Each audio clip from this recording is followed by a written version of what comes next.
Olá pessoal, bem-vindos, bem-vindas. Estamos aqui com Vitamina B na sua 7ª temporada e temos a honra de ter conosco hoje o professor Dr. Yuri Andreas Reblin. Ele é youtuber também, não esqueceu de falar. Isso, mas isso vai vir ainda.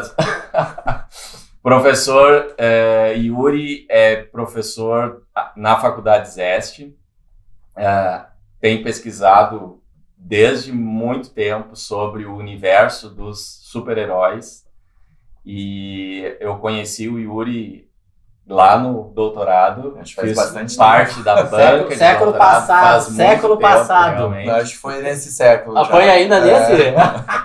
E desde lá o Yuri tem se especializado muito na pesquisa sobre super-heróis, relacionando isso com várias áreas do conhecimento. Teologia, uma delas. O Yuri também é formado na área de educação à distância, então tem muito conhecimento nessa área.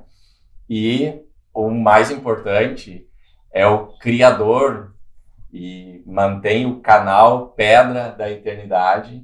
E sim, quem ainda não conhece, vale a pena conhecer. Então, Yuri, muito bem-vindo. Uma honra te ter aqui hoje desse lado, porque geralmente o Yuri ficava do lado de lá nos filmando e nós queremos justamente te ouvir, aproveitar esse conhecimento relacionado com questões do vitamina B. Certo, mas antes de passar, né, ali a fala com o Yuri, eu tenho que confessar que estou com dor de cotovelo, porque ele é mais tempo amigo do Júlio do que eu, então eu estou me segurando aqui, né, porque é anos de amizade ali, então... Pega o meu. Certo? Mas eu queria apresentar também, tem um amigo meu aqui, que é o Júlio, né? Teólogo, professor das faculdades S, depois tu me apresenta, tá, Júlio? Tá bom. Aí também, né, fundador aí do Centro Beatitude, a gente tá aí na 7ª temporada agora, 7ª temporada, né? 7ª temporada. Do Vitamina B. Agora me apresenta. Sim, é bem importante isso, pessoal, porque senão a gente tem que encerrar aqui. É porque ele só quer apresentar o Yuri, só porque é o amigo dele, ele mais tempo. Tá se correndo de inveja. Peraí, Júlio, pega aqui. Vou guardar minha inveja aqui no bolso aqui, ó. O Yuri, ó. Ó, tá vendo? Tá vendo? Tá aqui se entregando, ó. O Clairton Puntel é psicólogo e professor na ESH, professor na INH e doutorando em psicologia na PUC-RS. E coordena aí, nós temos o empreendimento Beatitude, que se ampliou e a gente trabalha junto, então, nesse projeto. Pois então, agora vamos pro fight, então. Yuri, se a gente for pensar nessa questão, nessa, a gente pode chamar de dimensão, atmosfera? O universo. Universo. Metaverso. Multiverso. Tá, mas me diz aí, como é que essa temática entrou na tua vida, assim? E, claro, segura. No final dessa temporada, ele vai dizer qual é o herói preferido, ou anti-herói também, não sabemos, preferido dele, tá? Eu duvido que mas ele como tenha é que... um só. Né? Júlio, não estraga a surpresa, Júlio. Yuri, fala um pouco como é que esse universo te tomou, assim. Na verdade, não sei se ele entrou em mim ou eu entrei nele, né? Já que ele ainda existe antes que eu. Mas acho que desde pequeno, né? Eu lembro assistindo na televisão, isso é uma coisa que eu sempre falo, assistindo na televisão preto e branco, de tubo, aquela que virava os botões, Superman, acho que era Superman 2 com Christopher Reeve lá, lançado na década de 1980, né? E desde lá eu tenho essa relação com a superaventura, né? Guardava o dinheiro do pão, da padaria, para comprar gibi na banca, perto de casa, né? Então, essas coisas assim. E eu acho que pelo fato de eu sempre me mudar bastante, né? As histórias em quadrinhos acabaram se tornando uma constante, assim, na minha vida. E, especificamente, o gênero da superaventura. E aí, Júlio, como é que é? Tu tem esse papinho de super-herói também? É muito parecido aí. Porque são amigos. O super-herói. Não, porque é da idade. O Yuri é muito mais novo, mas eu vivi esse tempo a televisão. Não sei se muito mais novo, olha esse cabelo, ó. Mas eu também... Ele pinta, né? Tu pinta. Nada. Isso aqui é Tudo natural. é pintura, isso aí, o pessoal que não sabe, né? Nada. Mas assistia também preto e branco, o que tinha, eu nunca fui fã dos gibis. Eu tinha um primo que até me dava de presente alguns gibis, mas eu nunca me pegou. Assim, o gibi nunca me pegou, mas os filmes de Ultraman, Spectrum Man, era o que eu mais olhava. Robô Gigante era um outro que passava. Sim. E nem sabe, né? E hoje, eu já fui até no YouTube procurar, né? É um horror, porque são muito mal feitos, né? Sim. Mas era o que eu olhava. E mais o filme do Superman, sem dúvida nenhuma, eu acho que era uma trilogia, né? Eram 3 ou 2. Foi uma tetralogia. Então, pelo menos 2 eu lembro assim muito de ter visto. E foi muito impactante esse filme, realmente muito impactante, me chamou muita atenção. O cartaz dizia assim, você vai acreditar que o homem pode voar. Né? Muito legal. Especificamente, né, homem, ali no caso masculino, né? Depois veio a Supergirl como um spin-off desse filme, em 1984, se não me engano. Então... E como é, Yuri, que tu foi colocando isso? Porque imagino que para muitas pessoas o super-herói é uma coisa mais do lazer, do passatempo, do entretenimento. Como é que veio essa ideia de tu colocar isso como algo de estudar, de pesquisar? Como veio isso? Eu acho que são diferentes elementos assim que acabam se confluindo, né? Porque assim, de um lado, toda essa esfera da cultura do entretenimento, da cultura da mídia, acaba ocupando grande parte de nossa vida, né? A gente é atravessado, além do trabalho e das diferentes relações sociais, a gente é também atravessado pelo entretenimento, pelo lazer, por necessidades de lazer, né? E quando eu entrei na faculdade para estudar teologia, né? Uma das grandes perguntas que eu sempre tinha era como é que a teologia pode ter um cheiro mais contemporâneo, mais contextual, que não seja aquela coisa de livro velho, livro antigo, ou só Bíblia, sabe? No caso de teologia cristã. Mas como é que a gente pode entrar nesse mundo e pensar ele a partir desse mundo, né? Porque eu sempre entendi a teologia, por isso eu acho que todo mundo... assim, devia fazer teologia em algum momento, nem que seja só por crescimento pessoal, porque eu acho que a gente consegue acessar um olhar mais crítico sobre o mundo. E é um crítico que não é um crítico fatalista, mas também é um crítico com certo otimismo. Então eu acho que grande parte daquilo que desenvolveu meu senso crítico sobre como olhar a realidade foi o estudo de teologia. E aí, como conciliar isso com aquilo que a gente vive no mundo, né? E como grande parte da minha influência em termos de lazer, em termos de construção de imaginário foi o gênero da superaventura, né? O gênero dos super-heróis, eu pensei assim, não, tem que ter algum elemento. Por que os super-heróis são tão fascinantes? Por que eles levam milhões e milhões de pessoas às salas do cinema?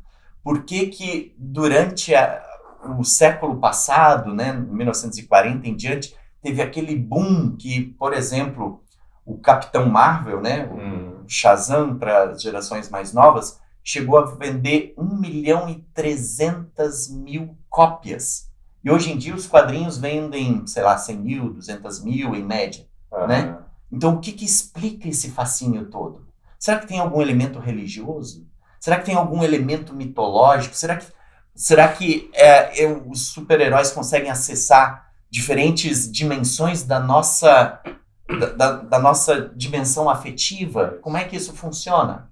Né? Então, e o que isso quer dizer em termos do fato dos super-heróis serem um produto industrial? Né? Ou seja, que eles são operados por lógicas de mercado, né? Como é que isso tudo funciona, né? Ou seja, no fundo, a grande pergunta é como olhar essa realidade plural em que a gente vive e como olhar para a construção de sentido dessa realidade que interfere diretamente na constituição de nossa identidade. Nossa, tem pano pra manga aí, hein, gente? Tem muitos fascinante. É fascinante se dar conta disso, né? Dessa relação. Eu já posso semear um pouquinho? Pode, depois eu tenho uma pergunta. Faz a tua, tu é mais velho. Eu queria muito saber o que um psicólogo... Eu sabia que ele ia aprontar! Eu deixei porque eu sabia que ele ia aprontar. Cognitivo comportamental, doutorando. Qual é a tua vivência de super-heróis? Vai lá. E o que tu acha de super-heróis? Freud explica. Ixi. Pois então, já pode falar o meu super-herói favorito? Ainda não. A gente vai deixar pro final. Pode falar. Pro final. Pode ser. Vai dar tempo de tu escolher o teu. De tu lembrar do teu, né? Que é lá das antigas. Né? Spectrum-Man, ele vai falar. Pois tá vendo? Isso aí nem era nascido. Eu quase quebrei o braço. Me joguei de cima do negócio. Sério? Eu me joguei pra voar, que nem o Spectrum-Man, e destronquei o braço, né? Isso a psicologia explica. Isso, vai lá, psicólogo. Qual é a tua vivência de super-heróis? Na verdade, eu curto só filmes e séries que tenha ou super-herói, magia ou poder. Se não tiver esses 3 elementos, eu nem olho. É baseado em fatos reais, uma coisa meio histórica, assim. Deixo pra minha excelentíssima esposa, Sheilinha, ela gosta das coisas. E fazer olhar, né? Mas, enfim, se eu tiver que escolher, tem que ter um desses elementos. Magia, poder, super-herói, alguma coisa nesse sentido. Minha relação com esse universo aí não começou... Bom, deixa eu ver. Acho que quando eu era pequeno, que não faz muito tempo, né? Comparado com meus colegas aqui. Não faz muito tempo. Eu acho que a gente tinha ali, eu acho que era Power Rangers, que a gente assistia. Power Rangers. Acho que é Power Ranger. Homem-Aranha, aqueles bem retrô, é bem legal, ainda é bem legal olhar aqueles retrô. Da década de 70, tu tá falando? De 90, porque eu nasci em 85. Tu tá falando de desenho animado? Aquele desenho animado do Homem-Aranha era bem bom. Era bem bom, era agitado, né? E tem uns que agora que eu acompanhei um pouco o trajeto do meu bebê, né? O Nicolas, ele tá com 21. Então eu acompanhei um pouco ali, e aí tem uma pegada de Padrinhos Mágicos, tem as Meninas Superpoderosas, que eu também acompanhei, e aí já era um pouquinho meio demais pra mim, agitados, muito psicodélico, não tinha uma forma certa, os gráficos, e aí me atrapalhei um pouco ali.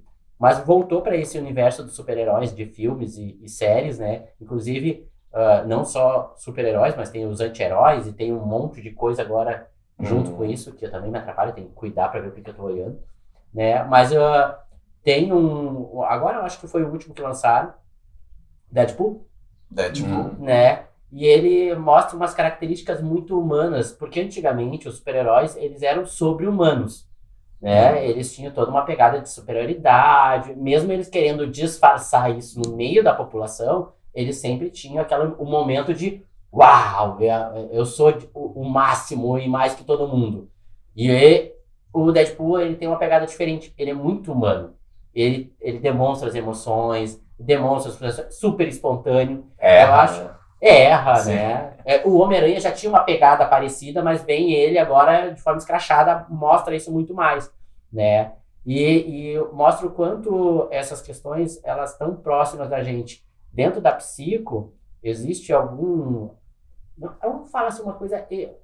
Não é uma síndrome do super-herói, mas é uma coisa parecida, assim, onde a gente observa esse traço, né? Onde a pessoa ela acha que consegue dar conta de tudo, de resolver as coisas, e isso desgasta muito, né? Hoje, nas animações de hoje, a gente vê um pouco dessas questões. Por exemplo, gerenciamento de conflito, que a gente viu no Avengers, né? A equipe brigando, a questão do ego ali um pouquinho, né?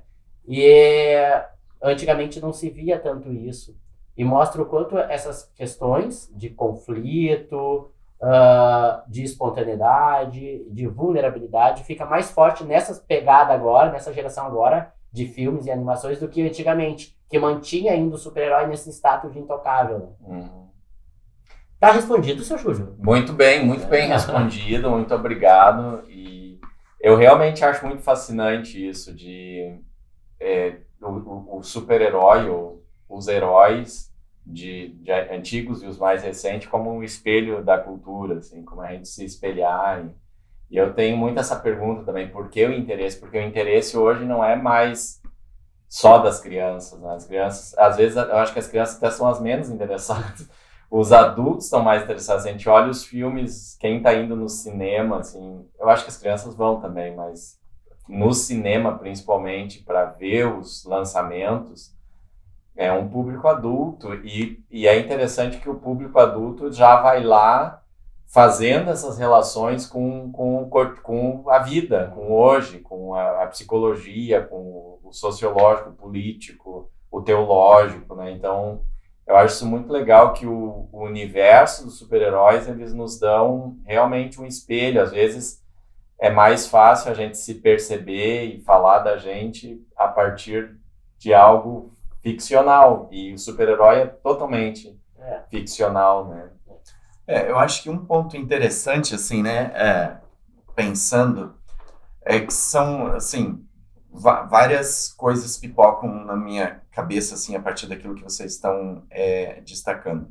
A primeira delas, eu acho que, assim, quando o gênero da superaventura surgiu, lá em 1940, né, arredondando, né, 1938 para ser exato, mas, assim, de lá em diante, 1940 em diante, a grande parte do público leitor era composto por meninos de 12 anos, 12 a 14 anos. E, com o passar do tempo, essas gerações foram crescendo. Uhum. E o gênero da superaventura, a evolução das narrativas, acompanharam também o desenvolvimento da audiência. Hoje, grande parte aficionada dos personagens clássicos, dos super-heróis, assim, digamos assim, norte-americanos, estadunidenses, raiz, é povo da nossa idade, assim. Assim, em grande parte. Tanto é que o quadrinho, hoje, o quadrinho de super-herói, dá para ver que ele tem toda uma estruturação em torno de um capitalismo esteticista. Eles fazem, assim, volumes gourmet, que você paga 100, 200, 300, 400 reais. Ou seja, é para quem tem recursos para isso, né? Então, não é o adolescente que comprava gibi, era barato. Então, o público também foi transformando. Ainda tem jovens, né? Mas, majoritariamente, assim, isso não é uma pesquisa, é minha opinião falando, assim, minha percepção. Grande parte do público leitor é composto por, nessa faixa de 30, 40 anos, de 20 a 40 anos. Esse é o perfil, assim, né? E se vai olhar para o meu canal no YouTube, né, o Pedra da Eternidade, que eu tenho os diagnósticos do Google, do YouTube Analytics, é muito interessante porque o meu público principal das histórias do Capitão Marvel, né, que o meu canal no YouTube é extremamente nichado, assim, para esse super-herói específico, preferido de muitas pessoas, é a faixa etária de 40 a 60 anos. Esse é meu maior público, é mais de 60% da minha audiência. O Clarito vai chegar lá, né? Ele vai chegar. Falta bastante tempo. Mas eu não sei se tu pode falar um pouco, Yuri, para nós. Uma coisa que eu venho percebendo, né, e que atrai um público mais adulto, assim, jovem adulto, né, é a complexidade que as histórias e as tramas também vão se evoluindo, né? Antigamente era, eu não posso dizer historinhas bobas, mas é simples, é um conflito ali que chega e resolve, tem o bandido e o vilão e o herói. E hoje em dia se mistura muito isso, e a história é muito complexa. Por exemplo, eu vou chamar aí os Vingadores de novo, né, para falar, que o último filme deles, meu Deus, eu acho que era umas 3 horas, eu não aguentava mais. Só que quando o meu corpo cansava, vinha um estímulo novo, uma trama nova, e começava tudo, restart de novo ali, começava a empolgação. Como é que tu vê essa evolução também das histórias e das tramas e até dos papéis do personagem, que às vezes fica até meio que duvidoso, né? Tem aí o Batman versus Superman, né? Que, opa, como assim? Quem tá certo, quem tá errado? E aí bota a gente a pensar, né? Antigamente os desenhos não faziam a gente pensar, a gente só era mero espectador. Hoje a gente tem ali os que defendem um herói, os que defendem outro herói, se posicionam, como o Júlio falou, né? Não é só assistir, é uma cultura e em cima daquele herói, em cima de toda a história do herói, não só de um filme, mas do contexto todo que vem crescendo esse herói ao longo dos anos. Eu acho assim, são diferentes elementos, mas assim, se a gente vai pegar a historiografia do gênero da superaventura em específico, nós vamos ter as diferentes fases. Lá na década de 1940, 1950, início de 1950, nós temos histórias bastante politizadas até. As histórias do o Superman, as primeiras histórias do Superman, ele assim, sequestrando o prefeito, que não está fazendo as coisas, esse tipo de coisa, sabe?